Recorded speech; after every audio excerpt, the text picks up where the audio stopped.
There's a particular kind of discomfort that arrives when you begin to look honestly at yourself. Not the discomfort of embarrassment or the sting of being criticized. Something quieter than that, more structural. Like pressing on a wall you've always assumed was solid and feeling it give slightly beneath your hand. Most people assume self-awareness is supposed to feel clarifying, enlightening, a gentle opening into understanding. For some people, raised in environments where their interior life was treated as something worth noticing, it probably does feel that way. But for others, the ones who learned early that the interior life was a liability, that feelings were inconvenient, that needing something was a problem to be managed, rather than a signal to be heard, self-awareness doesn't feel like a gentle opening. It feels like standing in a room you've kept locked for a long time and finally turning on the light. What you find there isn't always what you hoped for. And the discomfort isn't incidental to the process. It is the process.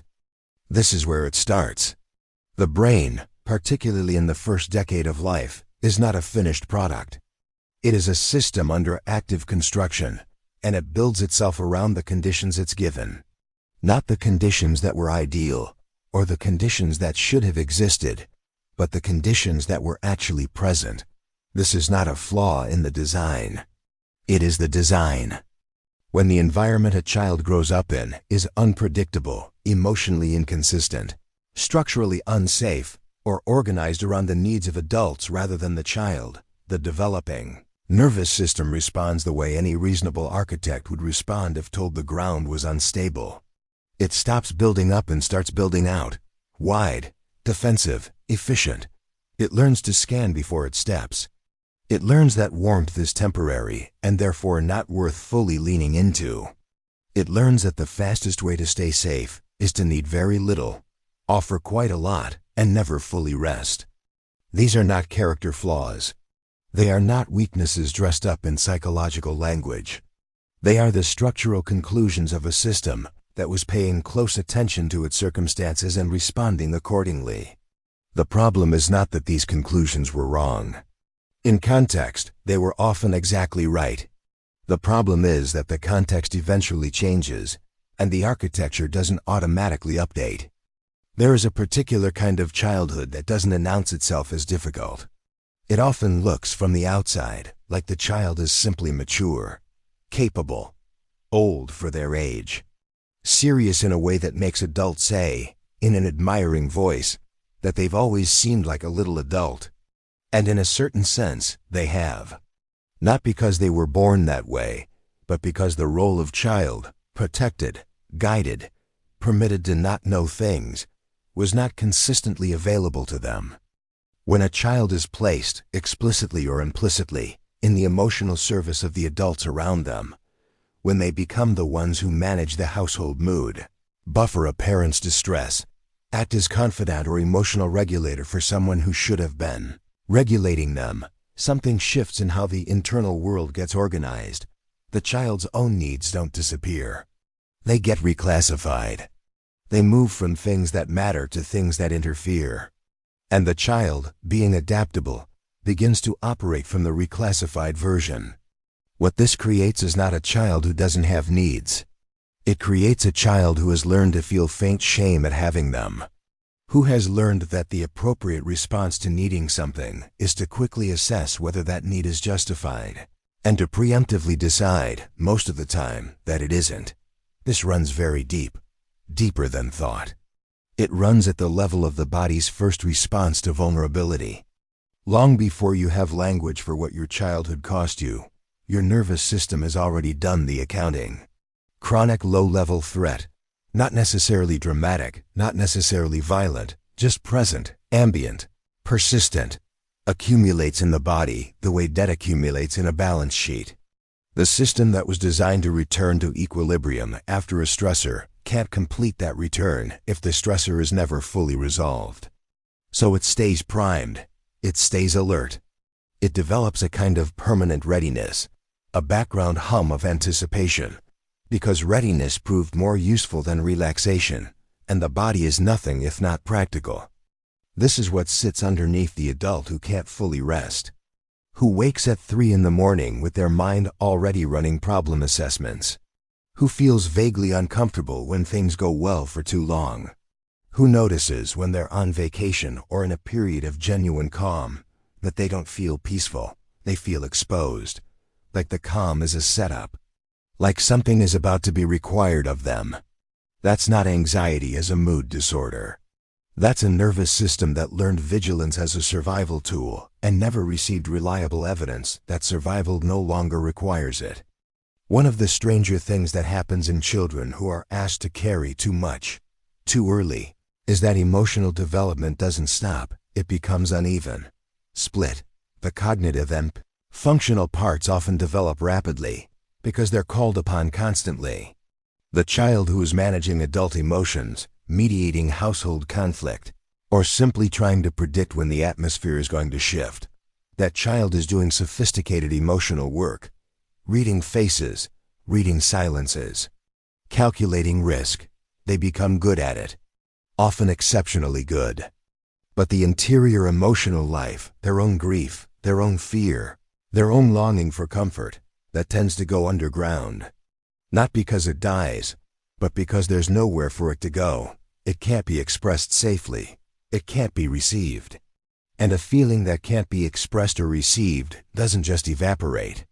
It gets stored, compartmentalized, managed, and the management strategy, suppression, redirection, the translation of emotional pain into productivity or competence, becomes so practiced and automatic that, by adulthood, the person often doesn't recognize it as a strategy at all. They experience it as just who they are. The person who can attune beautifully to everyone else's emotional state while remaining genuinely uncertain about their own. Who can articulate the psychology of their childhood with remarkable clarity, but feels nothing while doing it. Who cries at films but not at funerals. Who finds it easier to care for others in crisis than to acknowledge their own. This isn't emotional unavailability as a personality trait. It's a developmental split created under conditions that made attending to one's own interior life a luxury that couldn't be afforded. The adult who insists on doing everything themselves is rarely praised for the right reasons. What gets celebrated as independence and self-sufficiency often has a more precise origin. The early and repeated experience that asking for help either didn't work, cost something, or made things worse. Depending on someone and having that dependency go unmet doesn't just produce disappointment. In a child's developing mind, it produces a conclusion. And the conclusion is not always that person let me down. Often the conclusion is more global, more personal, and more enduring. Needing things is the problem. Not the unresponsiveness, not the unavailability. The need itself. The adult who comes from that place doesn't just prefer to handle things alone. They feel a faint but real contempt for their own needs when those needs surface. They manage this by becoming someone who can handle it, whatever it is. And they build an identity around that capacity because it is genuinely real and genuinely earned. But underneath it is not strength, exactly. Underneath it is the original wound insisting that the safest version of a person is one who requires nothing. This is why the question, "What do you need?" asked sincerely by someone trustworthy in a genuinely safe moment can produce something close to panic in a person like this. Not because they don't know, because the body remembers what happened once when knowing mattered. Here is what makes this particular history so difficult to examine. The original conditions that shape these adaptations are often long gone. The parentified child grows up and leaves. The chronically vigilant teenager becomes an adult in a stable life. The surface of things changes.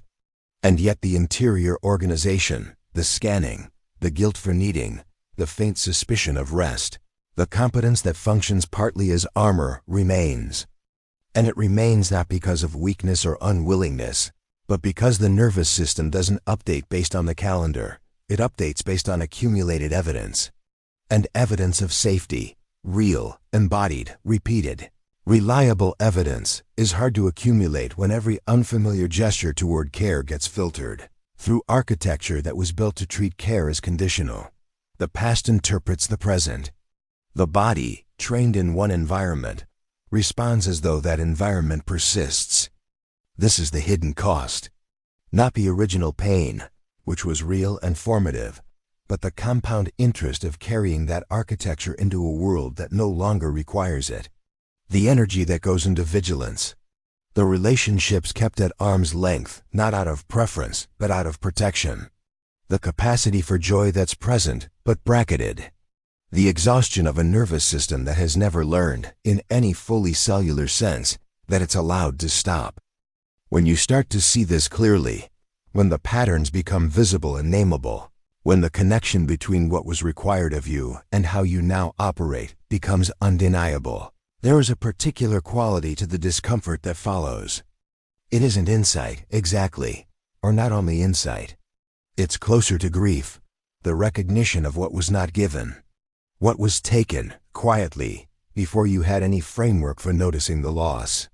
The labor that went unseen because you performed it so efficiently that no one, including you, was fully aware it was labor.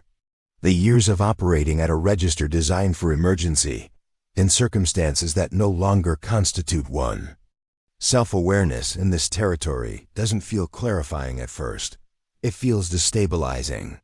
Because the self that begins to emerge under honest examination is not the self-sufficient, capable, emotionally contained person you've organized your life around being.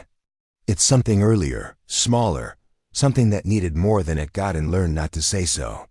Healing, in this context, is not about becoming softer or more vulnerable as a personality project. It is not about dismantling competence or manufacturing need. It is something considerably less palatable and considerably more specific. It is learning, usually slowly, usually with significant resistance from the body, that rest is not irresponsible. That needing support is not the same as being a burden. That care which arrives without a price tag attached is not automatically a trap. That safety, when it is genuinely present, does not require constant verification. It is, in most cases, the first time any of this has been learned. Not because you were incapable of learning it, but because no one, in the years when it mattered most, taught it. The architecture was built for the conditions that existed. Those conditions have changed. The architecture, given consistent and honest attention, can change too, but not through comfort. Not through reassurance. Through the slow accumulation of evidence the nervous system can actually metabolize. That takes longer than anyone wants it to. And there is no version of beginning that doesn't require looking, first, at what was built, and what it cost, and what it protected you from, and what it has quietly cost you since. That's where it starts. It starts with the discomfort of seeing clearly. Everything else comes after.